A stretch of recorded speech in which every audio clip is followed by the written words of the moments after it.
kita wajar merasa bangga kerana bahasa Melayu menduduki tangga 10 bahasa paling popular penggunaannya di dunia.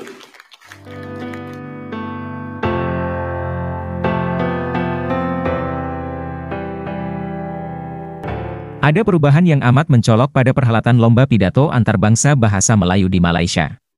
Tahun ini acaranya tidak semeriah dan seheboh 2 tahun lalu. Jika pada tahun 2021, Perdana Menteri Ismail Sabri yang memberikan sambutan, tahun ini Perdana Menteri Anwar Ibrahim tidak datang. Walau lomba tersebut memperebutkan Piala Perdana Menteri, kali ini yang datang adalah Menteri Pendidikan Tinggi Malaysia. Pesertanya pun tampaknya tidak sebanyak lomba pidato pada tahun-tahun sebelumnya. Kali ini amat sedikit. Ajang tersebut memang sudah lama digelar, yakni dimulai sejak tahun 2007. Jadi, sudah bertahun-tahun Malaysia berusaha memartabatkan bahasa Melayu lewat lomba pidato, tapi tampaknya kurang berhasil. Padahal, Malaysia telah menghalalkan segala cara, termasuk membajak para penutur asing bahasa Indonesia. Penutur bahasa Indonesia itu diajari sedikit kosakata Melayu, lalu diminta ikut lomba.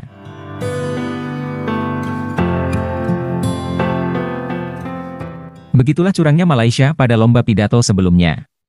Banyak sekali penutur bahasa Indonesia dari Amerika Serikat, Australia, Ukraina, Rusia, dan sebagainya yang diundang untuk ikut lomba pidato bahasa Melayu. Malaysia melakukan jalan pintas karena selama ini bahasa Melayu Malaysia kurang laku di luar negeri. Di Korea misalnya, mahasiswa Korea lebih suka belajar bahasa Indonesia ketimbang bahasa Melayu. Tak hanya membajak penutur bahasa Indonesia, Malaysia juga sering membajak ahli bahasa Indonesia di luar negeri. Jangan heran jika Malaysia menjadi bahan tertawaan dunia karena memang lucu sekali. Di Malaysia sendiri, bahasa Melayu dianggap bahasa kampung, tapi Malaysia berusaha membujuk orang asing untuk belajar bahasa Melayu. Dan setelah belajar bahasa Melayu pun, mereka terkejut ketika datang ke Kuala Lumpur. Sebab, masyarakat di sana lebih banyak berbicara dalam bahasa Inggris.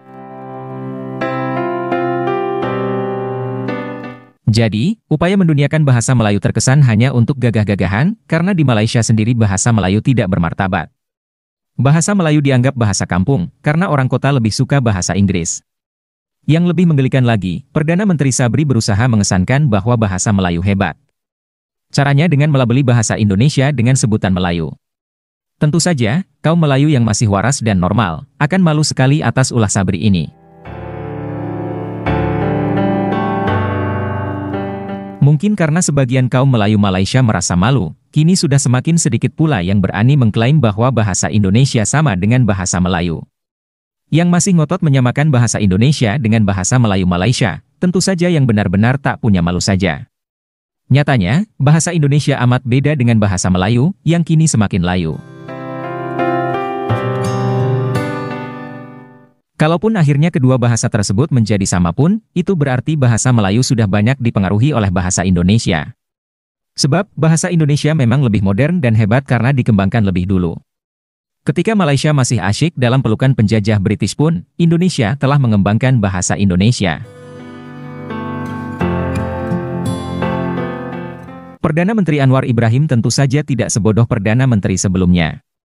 Anwar mungkin masih punya rasa malu terhadap Indonesia sehingga tidak main klaim atau mau melabeli bahasa Indonesia dengan sebutan Melayu. Tapi masalah bahasa di Malaysia akan tetap jadi persoalan yang pelik.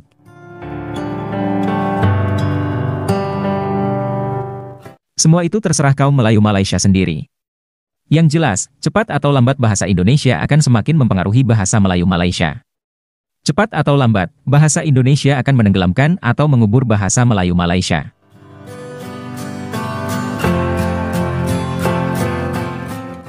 Adapun sikap bangsa Indonesia sudah jelas pula, yakni akan mempertahankan nama bahasa Indonesia tanpa embel-embel apapun. Karena, nama bahasa Indonesia memang dilindungi konstitusi. Jangankan Ismail Sabri atau kaum Melayu Malaysia yang lain, orang Indonesia pun sulit mengubah nama dan kedudukan bahasa Indonesia dalam konstitusi. Selain itu, memang tidak ada perlunya. Selanjutnya, mari kita simak video reaksi berikut.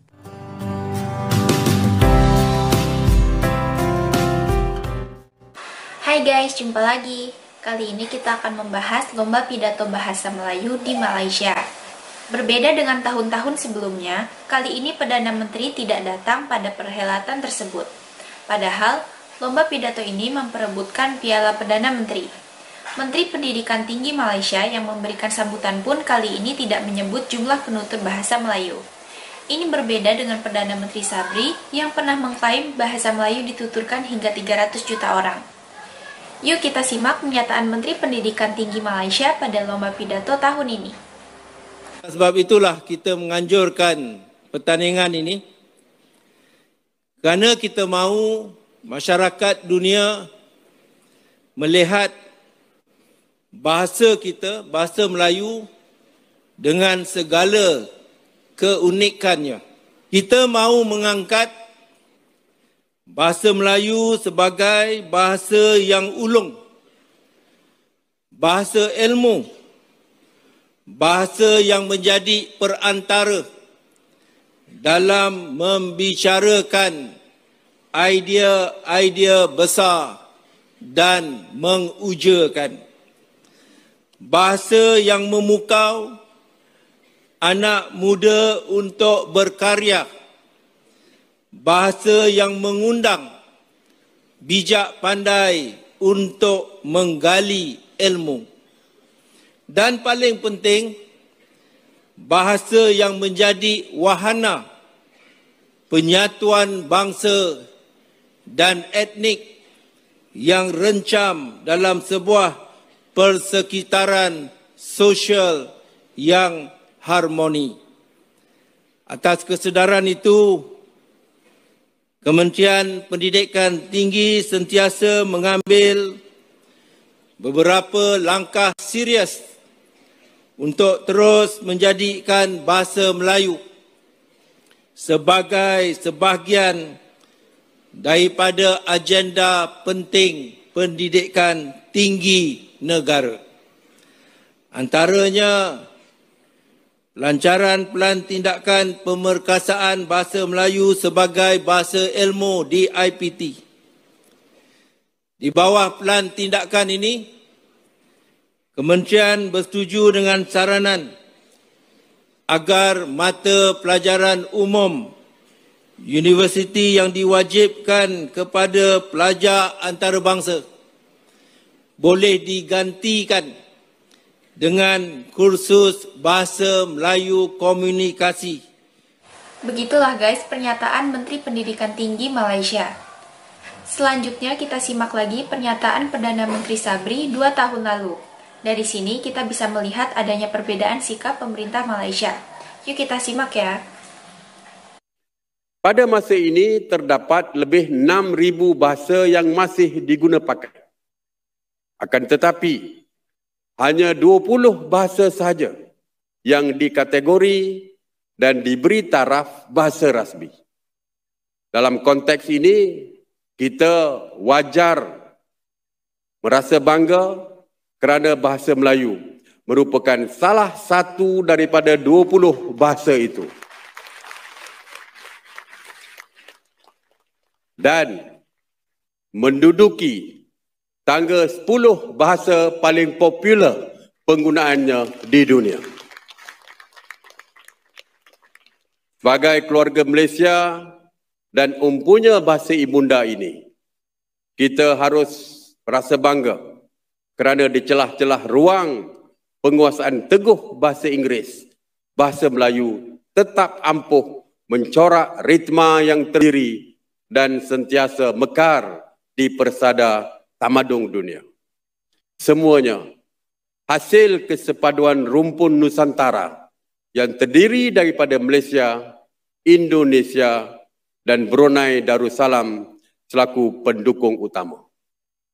Dengan itu, adalah tidak mustahil jika bilangan penutur bahasa Melayu di dunia ini yang sekarang ini sudah pun melebihi 300 juta orang malah akan lebih berkembang sekaligus mengembalikan zaman kegemilangan lingga franca bahasa Melayu. Namun peranan kita sebagai rakyat Malaysia untuk memastikan bahasa Melayu terus berkembang yang ketika ini sudah menjadi tren untuk tidak menggunakan bahasa Melayu dalam program swasta malah GLC dan agensi-agensi kerajaan. Mesyuarat agensi dan GLC juga kadang-kadang menggunakan bahasa Inggeris.